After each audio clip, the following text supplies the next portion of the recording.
Hi, I'm Sergeant Craig Stout with the Fayetteville Police Department, and today we're going to be talking about theft prevention.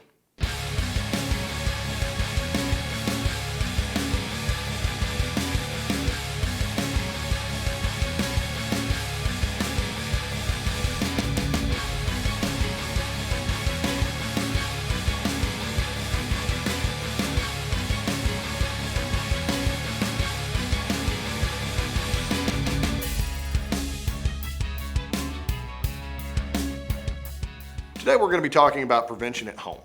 Some of the simple things that you can do to prevent theft at home is a simple one that you don't even necessarily think about, but that's locking your doors, even if you're only leaving for a little while.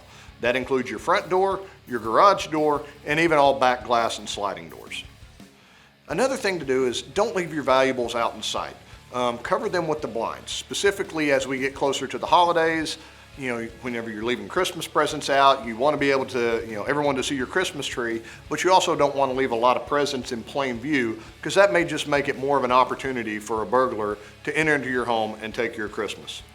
The other thing is don't leave computers, laptops, televisions, things like that within plain view. You don't want to leave those blinds up because that will allow the opportunity for someone to be walking past, maybe to take that opportunity, especially if they know that no one's home. The most important thing you can do is keep a list of all items in your house and serial numbers in a safe place. That could be, maybe you can do that on your computer. You can list that out. It's always a good idea to have a picture of those items as well, just because it makes for easy identification later. And when we talk about a safe place, you may not want to necessarily keep that in your home. You may want to keep it at your office, maybe at a trusted friend or relative's house. So that way, in the event that your stuff is burglarized, you have immediate access to that to give to the officers so we can start looking at, trying to track that down. A lot of those serial number informations is stuff that we can use, check with local pawn shops, or whenever we do make an arrest and we start trying to do a recovery, we have the ability to reunite you with your property that was taken. It's always a good idea, again, to take that photo. In this day and age, it's even a good idea, like whenever you first buy a new item, whether it's a computer, laptop, flip it over, take a picture of the serial number with your cell phone, and just make sure that you keep that in a secure location, whether it's a file, you can burn it to a DVD, flash drive. Again, keep that at your office or maybe with a trusted friend or relative, so that way that you have that information at your fingertips should you need it. For preventing auto break-ins, this is one that we see far too often in the city of Fayetteville. We've done some preliminary statistics, but approximately 80% of our vehicle break-ins in Fayetteville are to unlock vehicles. It actually is very easy for us to pattern whenever we do have a series of break-ins. You will see a group, a suspect or a group of suspects will walk down the street and they're just checking open door handles. There may not be anything in there, but they're going to go through there, rummage through your glove box, looking for any type of items that might be in there.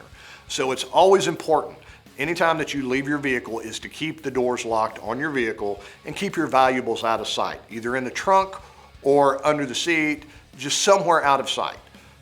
As I always like to say, a lot of your criminals are lazy by nature, but it doesn't take a lot of effort for them to try and unlock vehicle, or where they can look in and see something of value that they want and then lift up on the door handle to try that.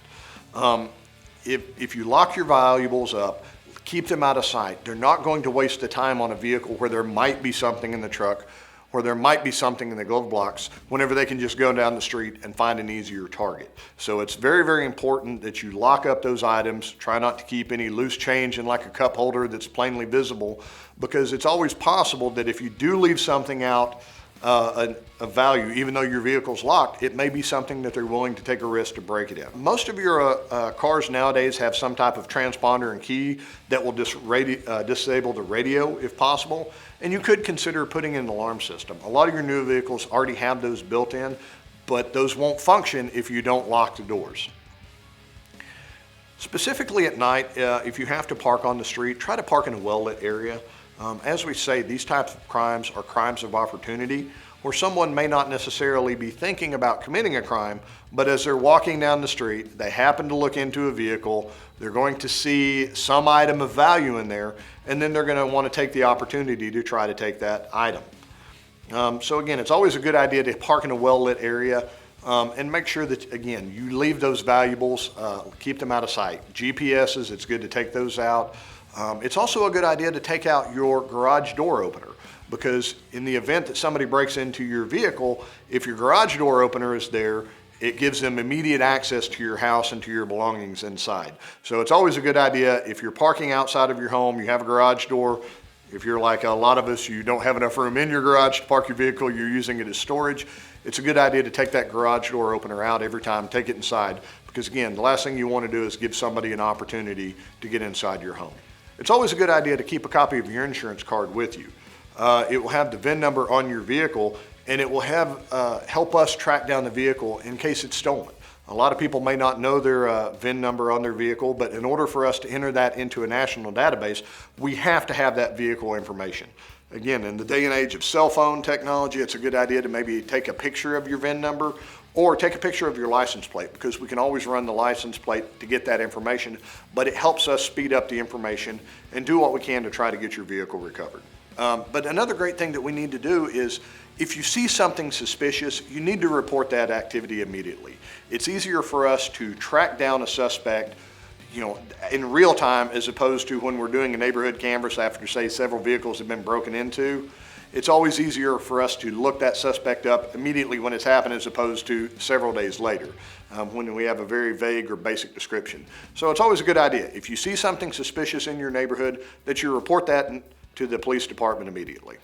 We'd like to thank everyone for watching us today, and remember, it's always a great idea to lock your doors. You can never go wrong.